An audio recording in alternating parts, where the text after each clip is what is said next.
bonsoir et bienvenue dans Perspective. Perspective d'aujourd'hui intervient, comme vous le savez, à un moment, j'allais dire, un peu crucial de l'histoire de notre pays. Crucial pourquoi? Parce que nous avons longtemps soutenu un suspense qui a finalement été levé. C'est la désignation du dauphin par le président de la République. Cette désignation est intervenue au moment où les candidats présidentiables déposaient leur candidature. Et justement aujourd'hui, dans cette émission que je vais co-présenter avec mes deux confrères, à ma droite, Jean-Claude Kouzikessa de CCTV, à ma gauche, Eric Iziani d'Antena, nous allons parler de candidature, du processus électoral et plus ou moins du profil de candidat président de la République.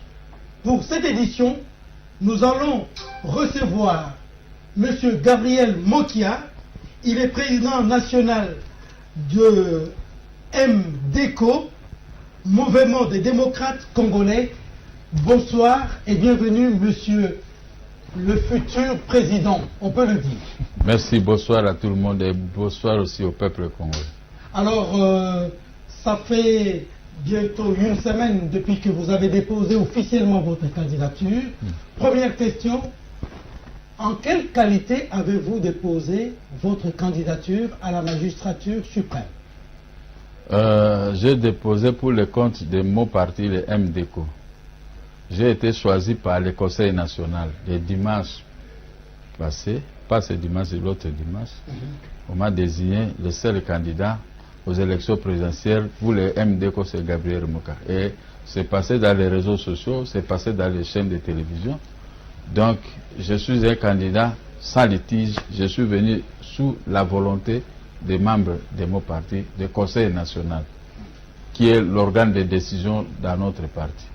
À votre niveau personnel, avez-vous pris le temps de calculer les conséquences qui découlent du fait que vous ayez pris la grave décision? J'appelle ça grave décision parce que c'est le destin de tout un pays que vous dites être capable de mettre sur vos épaules.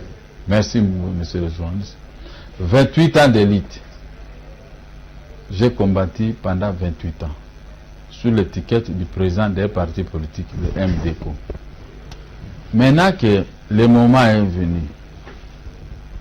pour que je ne puisse pas seulement sillonner le monde président de MDECO, président, mais président, il faut maintenant poser des actes. C'est le moment où on voit qui est président, qui n'est pas président des partis politiques. Je suis président, choisi par les membres. Les membres ont fait le chèque par les responsables de notre parti en matière financière. On a payé. Je suis la candidate. Et j'ai mûri ma décision parce que au niveau des médias, je suis imbattable. Pendant 28 ans, j'ai sillonné partout. Moi encore, vous les journalistes et trois intelligents qui m'ont toujours réussi, il n'a jamais eu des échecs en face de vous pendant mes interventions. Ça, c'est le premier point. Deuxième point, je défendais toujours le peuple. Et le peuple est toujours derrière moi, d'accord avec mes propos. Bien que certains propos m'avaient coûté trop cher. J'ai fait de multiples prisons à raison de mes opinions, qui étaient mal comprises par les pouvoirs à place. Maintenant, je suis sorti de l'ornière et j'ai dit, mais voici, tout ce que j'ai dit, ça doit être capitalisé par notre peuple pour me confier cette responsabilité de trôner au sommet de l'État, afin d'appliquer à la loupe mon projet de société que j'ai toujours défini devant vous. Bon, Président, soit dit en passant, nous ne sommes pas en période de campagne électorale, donc nous vous avons invité par le fait même que vous ayez pris le courage de déposer votre candidature. Il y aura un moment où vous parlerez de long en large de votre projet, en long en large de votre projet, mais pour l'instant, gardez-vous de faire la propagande électorale. Je passe la parole à mon confrère Jean-Claude, sur ce vous êtes point, ça. l'État congolais a déjà empoché mes 100 000 $ exigés. Mais cela ne vous permet pas de faire Non. de la campagne. Parce que je ne fais pas la campagne. Respecter les calendriers. J'ai déjà payé 100 000 $. Un candidat valable. N'ayez pas peur. Nous ne sommes pas encore en campagne, mais nos adversaires de la majorité font déjà leur campagne. Très bien, allons-y. Donc il faut aussi des fois aussi fermer les yeux aux opposants, parce que l'opposition est toujours malmenée, mal aimée par Très les bien, pouvoirs. on a compris, Gabriel Merci. Mokia. J'ai deux préoccupations dans cette intervention. Merci. Vous avez dit que c'est le Conseil national du MDECO qui vous a désigné comme candidat Ouais. chef de l'État, au Ouais. président de la République. Ouais. Mais ma préoccupation est celle-ci. Votre parti a-t-il l'ancrage nécessaire pour porter une personnalité comme Mokia à la hauteur des ambitions du Congo? Je veux dire en d'autres termes, vous êtes installé à Kinshasa, on vous voit à Kinshasa. On n'a jamais vu Mokia faire le tour de la République. Est-ce que le MDECO est suffisamment implanté dans les pays pour présenter un candidat à la hauteur justement de ces pays?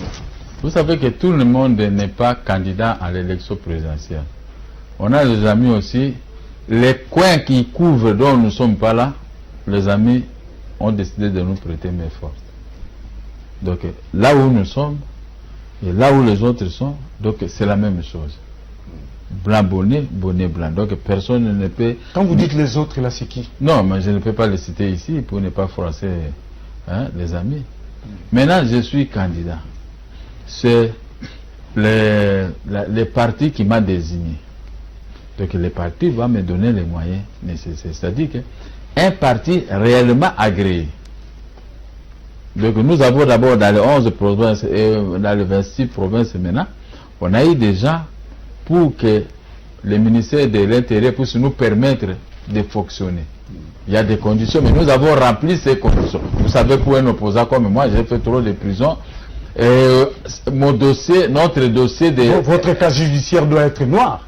Non, bon, c'est pas tellement noir. Vous le dites Mon vous-même. Vous casier avez judiciaire...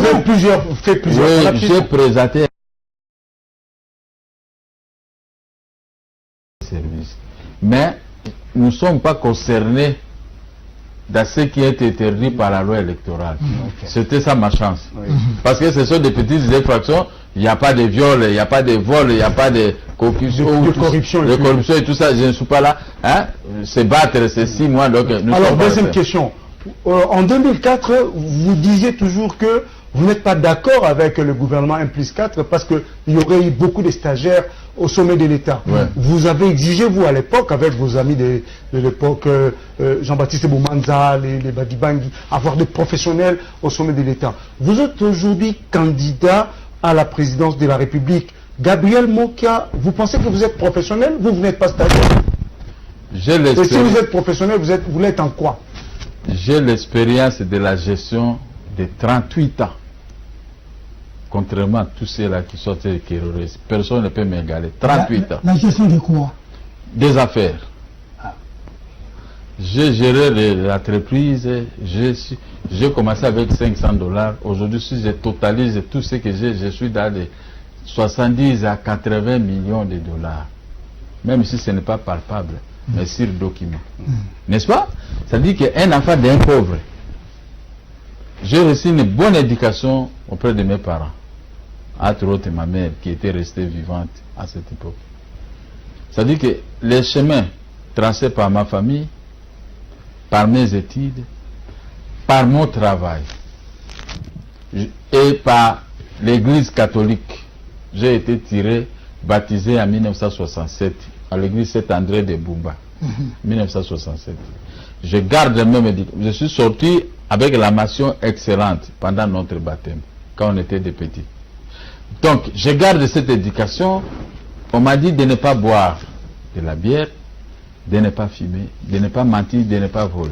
Je crois que mes arrestations étaient toujours en rapport avec mes opinions des arrestations politiques. Mais pas question l'arrestation, il a volé, il a fait... Donc, cette éducation, je vais ramener ça au sommet de l'État.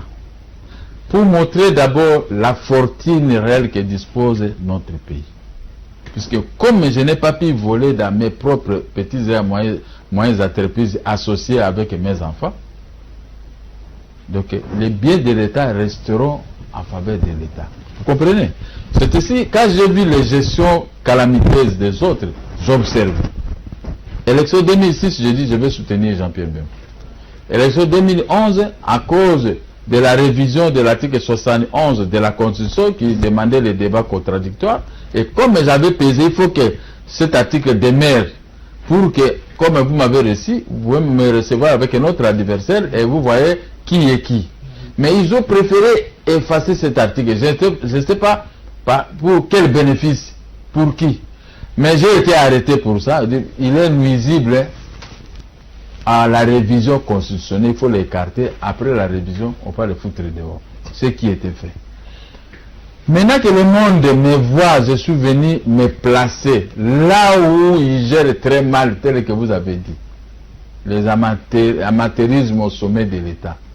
Maintenant, regardez celui qui a géré les affaires pendant 38 ans. Il a l'expérience que personne n'en a. Tout ce qu'on m'a proposé de postes ministériels dans la vie, j'avais décliné off. Parce que je ne voulais pas me salir dans leur gestion dont le peuple est en train de critiquer aujourd'hui, de pleurer avec tout ce qui se passe. Côté sur moi, je ferai de bonnes choses au profit de notre peuple. Eric Eziami. Alors, Président, vous savez, les Congolais attendent beaucoup de vous, acteurs politiques. Oui. Vous dites que là où vous n'êtes pas suffisamment implanté, les amis peuvent vous venir en aide. Oui. Mais vous savez aussi qu'il s'agit de l'image de ce Congo qui aujourd'hui, il faut le dire, dernier. Comment est-ce que les Congolais peuvent vous faire vraiment confiance et qu'ils ne vous ont presque jamais vu? Nous avons 145 territoires, 26 provinces, 88 000 villages. Comment comptez-vous? Mais un candidat sérieux n'entre pas tellement dans les villages. Même en Europe, regardez ce qui se passe. Les grandes villes peuvent nous recevoir. Et le reste du travail, ça se fera par nos lieutenants sur le terrain. Ils vont entrer dans les villages avec le nom de Mokia. Vous comprenez? Parce que Mokia a un message. Je suis le vrai candidat de maman et papa congolais. Je suis venu. C'est-à-dire pourquoi? Il y a trop de viols dans notre pays. On a volé les mamans. Les mamans congolaises en souffrent. Je suis le frère amer de leurs difficultés. Toutes les mamans, même ici dans la capitale, vous compliquez votre femme si nous apprenons attention. Un pays voisin, une fille congolaise qui s'est mariée à un pays voisin, au niveau d'un pays voisin, qui est malmenée, vous verrez les avocats congolais. Mais si le chef de l'État de ces pays-là persistait pour torpiller la congolaise, il me verra. Et imaginez le reste. Souvenez-vous, au Congo, on a connu un événement malheureux avec notre propre fille, Setia. Une fille Moluba. Une jolie, pour ne pas dire belle fille congolaise. Que nous, les Congolais, on devait la faire marier et c'est qui est morte en aide. Prendre de l'argent. Mais on a coupé à 1000 morceaux cette fille. On a déploré ça. On a déploré ça. On a brûlé. Le gouvernement congolais n'avait rien fait. Mais si c'était Mokia, et l'affaire n'est pas terminée parce que moi j'arrive, ça fera partie de mes premières affaires que je veux m'occuper avec le gouvernement. Un de ceux qu'ils avaient fait, brûler une fille Moluba, une fille congolaise, une sœur à Mokia, une fille à Mokia, une petite fille à Mokia, tout ça. La colère reste tac dans ma tête. Alors, j'arrive pour résoudre tous les problèmes. Et puis, il y a un problème. Quand vous allez aujourd'hui en Europe, il y a plein de Congolais dans des prisons qui ne sont pas sécurisés. Mais le gouvernement est ici. J'avais donné en 2004, je dis, si le jour où je suis élu, je créerai un ministère, un méga ministère des Congolais de l'étranger. Ce méga ministère aura comme tâche un grand ministère ici, même un enfant qui est né aujourd'hui aux États-Unis, le lendemain il sera inscrit dans les livres de notre pays. L'accrédité, c'est un Congolais. Quels que soient les problèmes, je vais envoyer des avions partout pour défendre les Congolais partout dans le monde en situation pénible, comme le font les peuples français, les gouvernements français. Parce qu'avec le gouvernement actuel, il ne faut pas compter. Les Congolais sont abandonnés à l'électricité. Voici l'homme qui arrive. Vous n'allez pas vous étonner. Gestionner la justice de mon pays, je connais beaucoup de choses. Mais les défenses des intérêts de notre peuple, je serai champion. Je serai le premier, après Mobutu. Je serai. La mort ou l'arrestation des Congolais comme ça, gratuitement, tel que je le vois aujourd'hui, ça serait un peu difficile. Hein? Faites tuer un Congolais à n'importe quel coin du pays. Mais vous me verrez, vous verrez ma tête. Si vous êtes Museveni, vous me verrez dans votre pays. Et je viendrai avec un carquois défendre le pays. Et toi, tu risques de fuir. Tu risquerais de fuir. Parce que j'aime le Congo, j'aime les Congolais. Je suis venu pour défendre les Congolais. Pas de blablabla, non. Depuis ma naissance, depuis que j'ai commencé mes affaires, j'ai toujours travaillé avec les Congolais. 38 ans, j'ai toujours travaillé avec les gens. Engager les gens, ceux qui trouvent bien, ils peuvent partir. Je reste la même personne qui a une charge dans mon dos d'engager tout le temps les Congolais. Voilà l'homme qui est devant vous. Voilà, Eric. Mais vous semblez beaucoup embrayer sur la femme. On veut bien, ce sont nos mamans, ce sont celles... Et les hommes, et les hommes, vous n'en parlez pas. Non, je parle... Le Congo a les femmes d'un côté et les hommes de l'autre, et surtout la jeunesse. Si je parle des femmes, hein, prenez dans le contexte de viol. Le contexte de viol, parce que je vois à l'Est, toutes les femmes sont violentées comme ça. Mais nous avons un gouvernement qui joue que des faciles. Le gouvernement ne veut pas avancer. Mais moi, je vais... Vous savez, dans le domaine de sport, j'étais dans toute l'équipe que j'ai joué, j'étais un bon joueur, j'étais le numéro 9 ou 10. Hein?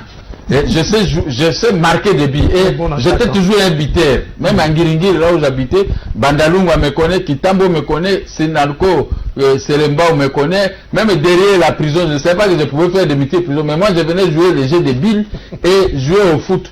J'étais toujours le meilleur buteur. Surtout en matière de coups francs, vous savez que s'il y a des coups francs, les gens ne voulaient pas. Mais je dois marquer. Alors, interbuteur que j'étais, je serai grand buteur pour la défense des intérêts de la République. Alors, Président, vous avez beaucoup parlé de Kinshasa, mais la présidence de la République, c'est l'ensemble du territoire national. On vous a vu à Giringiri et Bandal. Mais ne voyez-vous pas que vous risquez de donner raison à ceux qui ont pensé que vous êtes allé déposer votre candidature pour servir de bras à celui que vous allez choisir plus tard? Si je ne serai pas là où on va choisir. Si vous me voyez, les go de campagne commencent, vous me trouvez à Lubumbashi, vous me voyez au Kivu, vous me voyez par-ci par-là. On ne vient pas chercher à être au sommet de l'État pour blaguer. Sinon, le Conseil national ne pouvait pas donner l'ordre qu'on tire un chèque de 100 000 $ dans nos comptes du MDECO pour pouvoir payer pour les présidents. Et moi, je vais aller maintenant jouer au sommet. La plupart de ces candidats que vous dites des grands, eux aussi ne sont pas installés partout au Congo. Ils jouent quel rôle? La plupart, ce sont les gens qui sont venus de la majorité pour récupérer les voix de l'opposition afin que la majorité puisse gagner. Vous avez vu en 2006, vous avez vu en 2011, les vieux Tshisekedi est resté seul. J'ai eu pitié de mon vieux. J'étais en prison, j'ai envoyé les gens partout. Dites à ces messieurs-là d'abandonner, soutenez les vieux Tshisekedi qui y passent. Qu'est-ce que je n'ai pas appelé? Mais comme certaines personnes avaient leur émission, ils savaient très bien qu'ils n'allaient pas réussir. Ils ont mis des bateaux dans les roues des vieux Tshisekedi. Et je garde, il y avait des remords. Dans la prison, pour manger, c'était difficile, j'ai pleuré. Mais aujourd'hui, ces gens-là, ils appellent les autres par arrogance, ils se choisissent. Bon. Moi, je suis venu pour convaincre. La campagne électorale, c'est quoi? C'est pour convaincre. Convaincre votre projet, convaincre le peuple. Et quel est le peuple qui nous connaît, le peuple qui m'a vu, moi, grandir dans la vie de Kinshasa, ils m'ont jamais vu. Mais comme la campagne électorale va devoir nous départager, je crois que les détenteurs des souverains primaires que nous appelons peuple va jeter son dévolu envers le président Gabriel Mokia, qui a la volonté de sauver et de protéger son peuple. Alors, Président, nous avons compris Mais j'attire votre attention parce que vous avez des relents à mettre en avant-plan ce que je pourrais appeler vos points forts de campagne électorale. Non, je réponds seulement à vos questions. Si je ne réponds pas, le peuple dit voilà, il n'est pas capable de répondre. Je réponds seulement à vos questions. Alors, nous n'allons pas revenir comme tel à la désignation du dauphin. Nous connaissons le dauphin, c'est Emmanuel Ramazani. Est-ce que ne croyez-vous pas que la désignation de ce monsieur a été hautement stratégique? Bref, d'après une certaine lecture, c'est serrer un moyen pour bien diviser l'opposition. Mokia dirait, Ramazani, je pèse plus que lui, je vais les battre, je ne retire pas ma candidature. Kamere dira la même chose, Matungulu la même chose, Mozito la même chose, etc., etc. Ne croyez-vous pas que vous risquez d'être par le piège, vous tendu par la majorité présidentielle? Vous voulez dire que Ramazani c'est la part? Bon, s'il est comme ça, mais nous allons le manger. Il ne va pas tenir. Ramazani, il n'a pas un discours à tenir. Vous allez le manger pour être pris par la maison? Oui. Donc on a mis la part et la maison. Oui. Mais nous allons prendre la part. Et Ramazani, la maison va pouvoir disparaître. Nous allons coller ça quelque part. Parce que je vous dis une chose. Ramazani est mal tombé. Il est venu dans un environnement complètement détruit par son prédécesseur. Il lui a laissé une bombe à retardement. Que nous allons désamorcer ensemble une seconde, Ramazani va tomber. Je sais qu'ils ont des moyens de bord, les moyens de l'État, l'argent de la Banque centrale, les avions et tout ça, il n'y a pas de problème. Mais souvenez-vous de l'histoire de David et Goliath. Si l'Éternel est avec nous, l'Éternel a vu la mauvaise gestion du pays, il peut toujours choisir un homme qui doit lui rendre des services pour éviter à la population du matin au soir, tout le monde prie Dieu, pas pour que son âme, le jour de sa mort, puisse aller entrer directement au ciel, mais pour que Dieu lui donne du pain. Nous croyons toujours au miracle de Jésus, les pains et le poisson. Mais les pains et le poisson, c'est ce que nous sommes en train de faire. Dieu dit, c'est en travaillant que je bénirai vos œuvres. Ce n'est pas à aller chanter à l'église que je n'ai rien du tout. Quand il y a un moment pour travailler, comme moi maintenant, j'ai commencé. Après, on va commencer la campagne électorale pour convaincre le peuple. Ce n'est pas un problème de Dieu. Je dois convaincre le peuple. Dieu m'a donné l'intelligence et la force pour travailler, pour gagner les élections. Alors, mais les gens s'embrouillent dans la vie. On va vous bloquer du matin au soir à tête de prier. Dieu peut vous frapper, vous n'aurez rien. C'est ainsi que je vis que la majorité présidentielle a bâti le record de l'irresponsabilité dans la gestion. Regardez, hier, ils sont allés constater des routes très loin. Mais la ville de Kinshasa, le centre-ville, est dans un état de délabrement beaucoup plus avancé. On a embrouillé le président de l'Afrique qui va voir ici, mais il ne faut pas voir vers Memling, vers l'avenue commerce. Voilà l'irresponsabilité. Maintenant, or, moi, je suis quelqu'un grandi dans cette ville. Depuis 1973, 73, que je suis au centre-ville. Je connais le centre-ville. Ce n'est plus le centre-ville que j'ai connu pendant les années 70 ou 80. C'était notre centre-ville. Donc, l'homme qui est devant vous, dans mes ambitions, quand je vais dévoiler le tout, vous allez voir que vous avez perdu beaucoup de temps pendant une vingtaine d'années de confier les responsabilités des affaires de l'État à des gens qui n'étaient pas préparés pour gérer. Les conséquences, pas de route, pas de l'eau, pas d'eau, pas... Et puis, je termine là. Ramazani ne va pas réduire son grand patron, son ancien patron, qui est Kabila. Kabila dit que moi, dans ma gestion, j'étais capable de payer les Congolais 120 000 francs. Ramazani ne va même pas atteindre 150 000 francs, mais moi je suis au-delà de 400 à 500, parce que il faut que les Congolais payent les loyers. Il faut que les Congolais payent les transports. Il doit payer les minervas de ses enfants. et tout ça. Mais avec le Ramazan, il n'y a rien. Très bien. Ils ont amusé la galerie dans la gestion. Maintenant, regardez comment ils ont laissé les familles congolaises trop pauvres, des Maluku, Malueka, et partout, vous trouverez que des plaies. Même au centre-ville, la commune de Kinshasa, Barumbu, Lingwala, Ngiringiri, Seremba, on n'en parle pas. Donc, moi qui jouait au foot avec tous ses amis de toutes ces communes-là, il va innover. Voilà. Très bien. Gabriel Mokia, le grand problème ou la grande inquiétude pour l'opinion concernant vous de l'opposition, c'est de savoir si réellement vous serez capable de choisir ou de vous choisir un candidat commun. S'il faut les faire, qu'est-ce que vous allez faire exactement? Est-ce que vous êtes prêt, vous, à vous désister en faveur d'un autre candidat? Et à quelles conditions vous le ferez? À condition que nous soyons considérés. Parce qu'il y a 4 partis politiques qui sont en train de détruire l'opposition. 4 partis politiques Voilà. qui sont en train de Je ne détruire cite pas. l'opposition. J'ai déjà cité hier qui détruisent l'opposition parce qu'ils se Non, nous croient... voulons quand même que vous Non, puissiez nous le éclairer. faire. qui se croient grand. Oui. Bon, Il s'agit de... vous savez, non, je ne cite pas. Vous savez que Dieu résiste aux orgueils. Ce sont des orgueils. Maintenant, c'est choisir. Peut-être, 4, ils vont se choisir. Mais nous allons battre campagne. Pour gagner. Moi, je suis venu pour gagner. Vous savez, dernièrement, avant le dépôt de nos candidatures, on avait une réunion de l'opposition. On a invité toute l'opposition, tous les candidats présidents de la République qu'on se retrouve pour désigner un. Mais ces gens, ils ont dit, les autres là, ce sont des menus frétés. Et ce sont des baleines.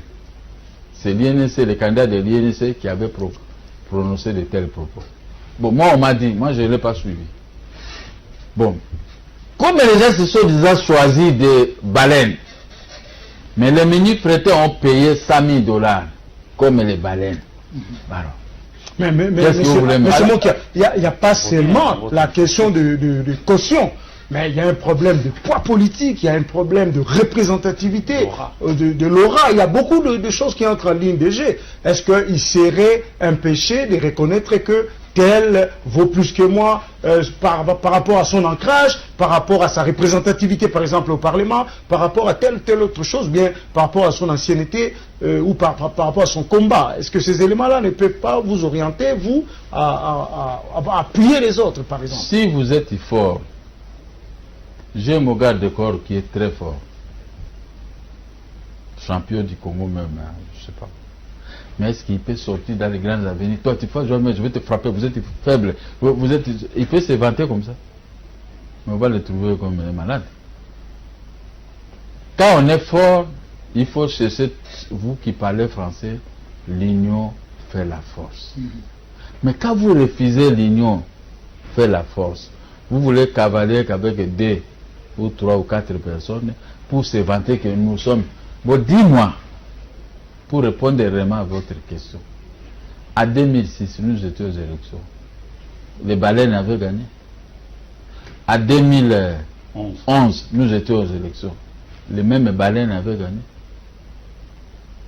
Vous savez, souvenez-vous que la donne change. Ok, oui. Les compétiteurs changent aussi. Souvenez-vous de la chanson de Pépé Calais, paix à son âme. Pande kwa kisasa na poche le côté kakamonoko na lingio. Ouais, c'est ça. Ce sont ce genre de choses. Ils n'ont pas la force de gagner kakamonoko baleine. Kakamonoko, nous sommes forts, nous sommes une grande force. Mais je vous rappelle, l'union fait la force. Vous n'avez pas répondu à la Je deuxième suis partie de ma question. Serez-vous prêt à vous désister en faveur de la Je vous ai déjà répondu que s'ils vont mettre l'arrogance de côté, Okay. Vous êtes oui. prêt, vous êtes ouvert. Ah, mais s'ils sont toujours des arrogants pour ne pas nous considérer, parce que coup sur coup, ils ont fait l'arrogance, nous allons payer pour se réunir, celui qui paye $100,000, c'est déjà se moquer des autres candidats. Et il y a beaucoup de candidats de l'opposition qui ont payé $100,000. Pour leur montrer qu'il n'y a pas... Mais vous ne pouvez pas imaginer qu'un jour comme ça, à la veille de la campagne, vous voyez Mokia avec un avion. Vous voyez un tel candidat acheter un avion. Et parmi si c'est les requins, qu'est-ce que j'ai dit ici, les baleines, on n'achète pas des avions. Et la donne change. Très bien. Les menus traités montent par rapport aux baleines. Oui. Alors, je ne veux pas qu'on arrive à cet état. Il fallait baisser nos cœurs, s'entendre. Parce que là où nous allons, auprès des gens qui gèrent la banque centrale, auprès des gens qui ont la police, qui ont l'armée, qui ont les services de sécurité, qui ont tous les moyens de l'État, les attributs de l'État, c'est entre leurs mains. Ils vont battre campagne avec les biens de l'État. Mais si nous avons la chance, M. Jean-Claude, nous avons la seule chance que nous avons, c'est le peuple. Le peuple nous a aidés comme pendant l'époque de la dynamique de l'opposition. Si on pouvait se mettre ensemble, on va ressusciter une forme de dynamique de l'opposition.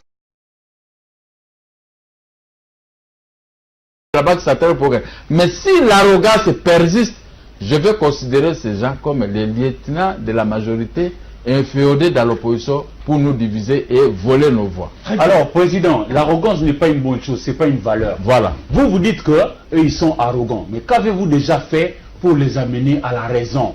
Parce que le combat, mais celui-là, il vous attend. Oui. Qu'avez-vous fait? À deux coups. Premier coup, j'avais écrit à tout le monde. Celui qui avait été le premier à signer, c'est le secrétaire général de l'IDPS. Quand il a dit, viens moi c'est du sérieux, il a signé. Et ils ont toujours récupéré les dossiers, les documents et tout ça. Nous voulons convoquer une réunion, je les ai envoyé les tours, mon tir de tout, ils ont dit, c'était bien. Pour créer l'union de l'opposition congolaise. Mais ils ont boudé, permettez-moi ce terme des jeunes, ils ont boudé. Maintenant, nous sommes arrivés, deuxième coup, aux élections. Ils commencent à insulter les autres, les manifestants. Alors, comme ils insultent, c'est-à-dire qu'ils n'ont pas besoin de la victoire de l'opposition. Ils ont seulement besoin que chacun pour soi et Dieu pour tous. Mais, bon, j'ai mal parlé, ils ont seulement besoin que, et même l'un d'eux puisse se sauter. Alors, si l'un d'eux, parmi les quatre, est sauté par la République, et nous allons disparaître. Alors, pour éviter tout cela, il faut le contraindre. Nous avons aussi nos candidatures. Au moment opportun, nous allons battre campagne. Si moi qui sort, mais je veux aimer tout le monde. Moi, j'ai l'amour de tout le monde. Même ceux qui m'ont mis en prison, je le confirme devant votre micro. Personne ne peut savoir le père de moi. Je suis un homme, un chrétien, depuis 1967. Je ne peux pas régler des comptes aux gens. Je suis un monsieur, vous m'avez arrêté, peut-être c'est Dieu lui-même qui va vous demander pour tel et tel péché de me faire ça. Mais, si je gagne, je serai le président de tout le monde. Et devant notre peuple, je suis le candidat de tout le monde. Il faut qu'il y ait la force. Si ceux qui n'ont pas géré, qui n'ont pas laissé la situation catastrophique auprès de notre peuple, la situation que les gens sont en train de déplorer, quand vous entrez partout, même les grands marchés que moi j'ai passé ici quand j'étais jeune. Mais pour entrer maintenant aujourd'hui au grand marché, alors que j'habite tout près des grands marchés, c'est méconnaissable. Donc c'est-à-dire que nous devons nous organiser, mettre notre arrogance de côté, pour trouver une solution qui va aider notre peuple. Très bien. Monsieur Mokia, il nous reste un peu moins de 10 minutes. Merci. Mais si vous permettez, nous entrons un tout petit peu dans le social, dans votre social. Merci. Vous êtes passé sur nos plateaux ici et vous avez dénoncé le fait que vos maisons avaient été achetées indûment. D'autres vous ont été restituées après avoir remporté le jugement. Où est, par exemple, la situation avec la maison que vous vous disputiez avec le gouverneur Ngoïka Sandji? Ngoïka Sandji fait sortir les biceps parce qu'il est de la majorité, parce qu'il se vante. Moi qui ne ferai rien, moi je suis de la majorité. Mais il oublie que les cabinets de chefs de l'État avaient écrit au ministre de la Justice, examiner les dossiers de Mokia, de ces maisons et les restituer. J'ai les documents. Et le ministre de la Justice a examiné, il a écrit, il a réservé copie au chef de l'État. Tout est juste. L'argent et les maisons, tout est juste. Et les autres maisons? Et tout ça. Non, attendez. Mais maintenant, le gouverneur de la Banque centrale, après avoir vendu toutes les maisons de la Banque centrale, plus de 47, c'est pour aller construire chez moi, là où moi j'habite. La fortune, les 15 millions de dollars que Matata, non pas Matata, excusez, l'ancien gouverneur de la Banque centrale, Massango avait dit que toutes ces maisons avaient coûté 15 millions de dollars. Ils sont venus construire avec ça dans ma résidence. Et l'autre gouverneur de Kasai Oriental, lui aussi, il a construit là où moi j'ai dormi. Ils ont construit ça suite à l'arrêt de la cour d'appel qui nous avait arraché ces maisons. Maintenant que cet arrêt vient d'être cassé par l'arrêt de la cour suprême, un bon juriste, un homme de Dieu, peut encore continuer à rester dans ma maison parce que maintenant, demain, je vais écrire au gouverneur de Bak Satela, au gouverneur Ngoïka Sage, et à la maison IAC ici, les montants. Vous allez commencer à payer $30,000 par mois, c'est juste $25,000, parce que $70,000. Je vais vous calculer, ça fait 5 mois que vous êtes là arbitrairement, parce que j'ai le document, l'État m'a donné. Mais, le problème c'est que il y a des opposants qui sont en prison, arrêtés, des fois à raison de leurs opinions, comme moi, mes collègues. Ils ont été condamnés par la justice, s'était rendue à ce moment-là au nom du peuple, l'article 149 de la Constitution. Et les décisions sont exécutées au nom du président de la République. Maintenant, mes collègues qui sont en prison, les Moyamboé, sont là par l'exécution du chef de l'État. Mais maintenant, moi, je viens de gagner. On est en train d'exécuter au nom du président de la République.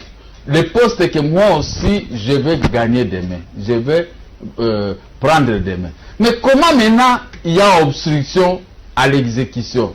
Il y a obstruction même là où on m'a installé, on m'a réinstallé, là où il y a la maison l'IAC, mais on me refuse l'accès. La police vient faire obstruction, ce n'est plus le parquet, c'est la police. Les parquets, les tribunaux m'ont installé. Voilà en gros votre question, c'est-à-dire quoi? Nous devons bannir les régimes des hommes forts. Quand vous avez raison, Lick, vous avez raison. Quand vous avez tort, vous avez tort. Maintenant, aujourd'hui, il y a une confusion. Quand vous avez raison, les hommes forts vous retirent cette raison, vous attirent vers les torts, comme le Ngoïka Sanje. Maintenant, si moi je deviens chef de l'État, et Ngoïka Sanje, est-ce qu'il peut me regarder? Si l'un de nous, l'opposition, devenait chef de l'État, Ngoïka Sanje, parce que maintenant, il est en train de salir. Je termine là. Il est en train de salir l'image de marque du président de la République sortant, M. Joseph Kabila, qui, à son nom, on est en train d'exécuter la décision de justice sur base de l'article 149 de la Constitution. Si le président de la République était un monsieur, il peut chasser Ngoïka Sanje de son poste parce qu'il fait obstruction à l'exécution d'une décision de justice. Mais les Mouyambo et les John Ndonga là, sont en train de rester en prison à raison de l'article 149 à l'exécution par le chef de l'État. Voilà la question. Parce que je le vends à poupe, j'ai un arrêt de la Cour suprême, mais personne ne veut le respecter. Mais c'est quel pays? Voilà, président. Voilà le pays que moi je veux gouverner pour mettre de l'ordre dans l'administration de la justice et dans l'exécution des décisions de la justice. Ok, il ne nous reste que moins de 5 minutes. Très bien. Jean-Claude va poser une question, Eric va poser une question. Je serai bref. Voilà, donc soyez bref. Monsieur Mokia, c'est vrai, vous avez payé la caution de $100,000, mais dans l'opinion, ça passe pas très bien. Tout le monde sait que vous avez perdu vos biens. On a annoncé, et vous venez de le rappeler, que vos biens vous ont été restitués, mais vous n'êtes pas vraiment en possession de ces biens-là. Une certaine opinion... J'ai récupéré qu'une seule. Oui. Une seule, mais on a tout détruit la maison à l'intérieur. D'accord. Vers la Cour suprême. Oui, alors tout le monde sait qu'il y a peu, vous n'avez plus possédé de moyens que l'on vous connaît. Alors on se pose la question, où est-ce que Mokia a trouvé cet argent? $100,000. Oui. Mokia qui a acheté une maison de l'IAC qui a une valeur de $10 millions. On parle même déjà de votre candidature qui serait rejetée. Je sais qu'on vous confond avec un certain Moka. Mais en tout cas, les gens trouvent que... Les gens trouvent que si ça, c'est on vous invalidez pour non-paiement de caution, une certaine opinion trouve ça normal. Mais je vous ai dit, si j'ai payé les $100,000, vous avez voulu que j'amène les preuves. Quand vous déposez le dossier à la CENI, première chose que les dames et leurs émissaires regardent, c'est la caution. Et moi, quand on a vu ça, le respect était à l'heure, côté conservateur. Mais je réponds seulement une minute à sa question. J'ai commencé les affaires depuis 1977. Vous ne pouvez pas avoir peur de moi pour $100,000 quand même. Moi, $100,000, je bouffe ça à peu près 4 ou 5 jours.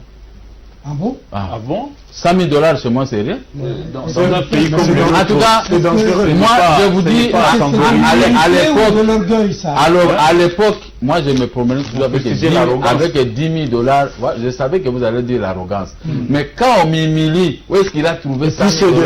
Mais là, ce n'est pas de l'argent. Moi, je me promenais toujours avec 10 000 $ dans mes poches. Si je n'ai pas l'argent dans mes poches, c'est que j'ai 2 000 ou 3 000 $. Les temps ont changé, mais c'est vous qui avez. Même si l'État, tout dépend de mes investissements. Je vous dis que la maison là de l'IAC a une valeur de 10 millions $. Mais quand vous aurez le pouvoir de l'État entre vos mains, vous allez répondre avec je ne peux pas vie, confondre l'argent de l'État et mon argent. Je suis un opérateur économique. Moi, je sais produire de l'argent. Mais à votre question, les 100 000 $, quand vous m'assimilez, vous regrettez les 100 000 $, vraiment, je regrette. C'est le Conseil national de mon parti politique qui avait fait le chèque de 100 000 $. Parce qu'ils ont vu qu'on a un peu d'argent. Mais Jean-Claude, je suis le seul, M. Luc,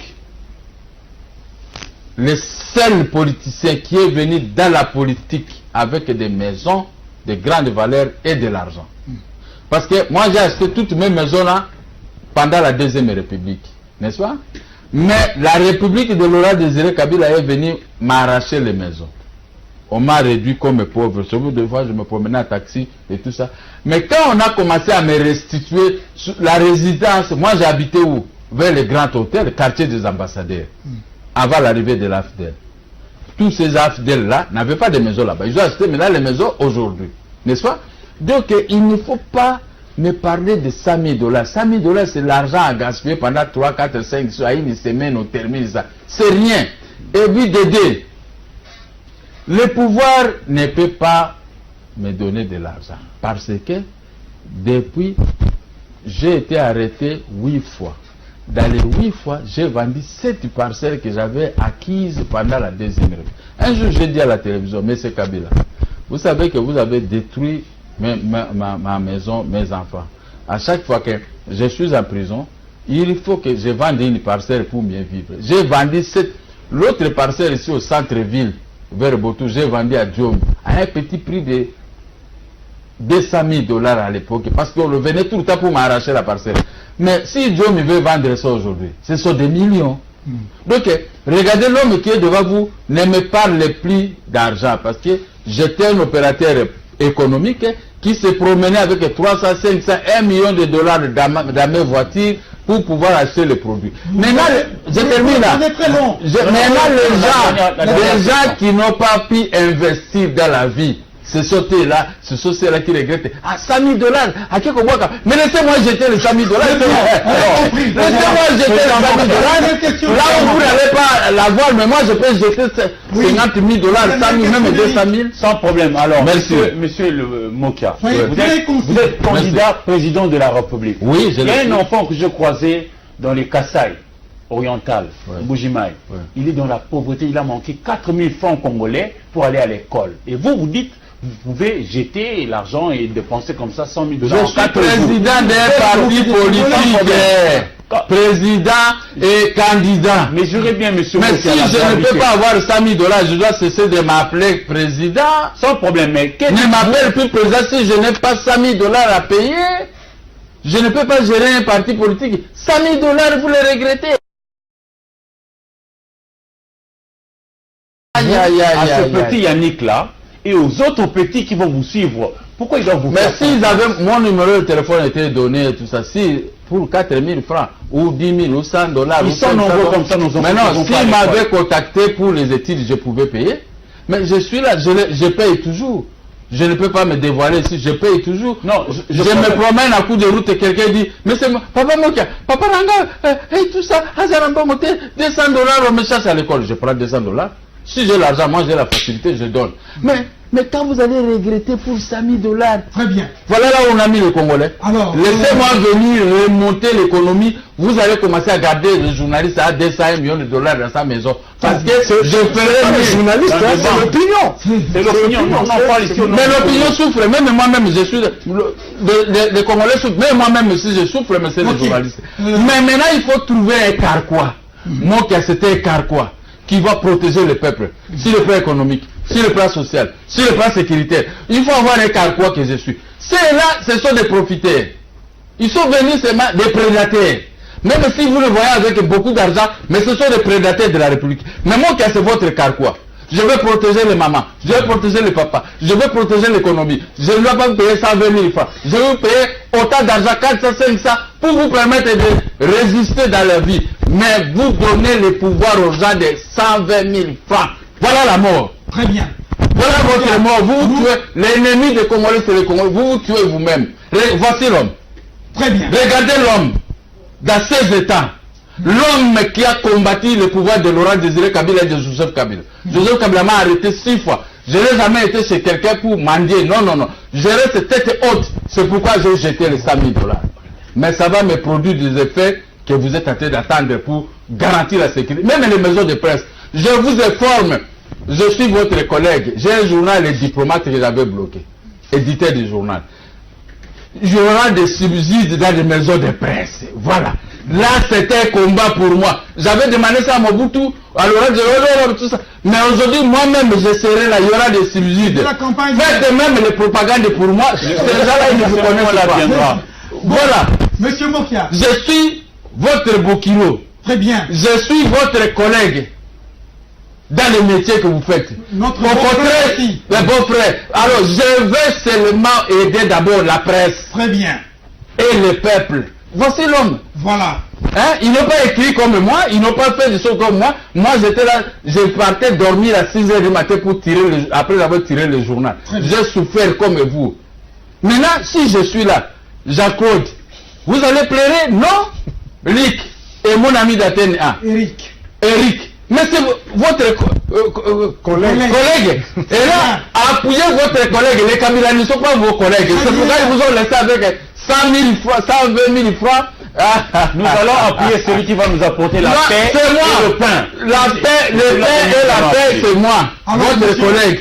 Monsieur Mokia. Oui. Nous vous remercions de tout cœur. Oui. Jean-Claude Kouzikissa, Eric Iziami et moi-même. Merci. Et nous considérons que ce que vous avez dit, c'est votre dernier mot. Gardez les images. Nous vous souhaitons plein vent. Oui. Nous osons croire que les Congolais vont vous faire confiance. Merci. Et porteront leur dévolu sur vous. Bonne chance et à bientôt. Je crois que vous reviendrez sur ce plateau pour... pendant la campagne. Même avant la campagne pour voir comment les choses évoluent et quelles sont les rectifications que vous faites par rapport à votre vision sur ce beau et grand pays. Merci et bonne chance. Merci.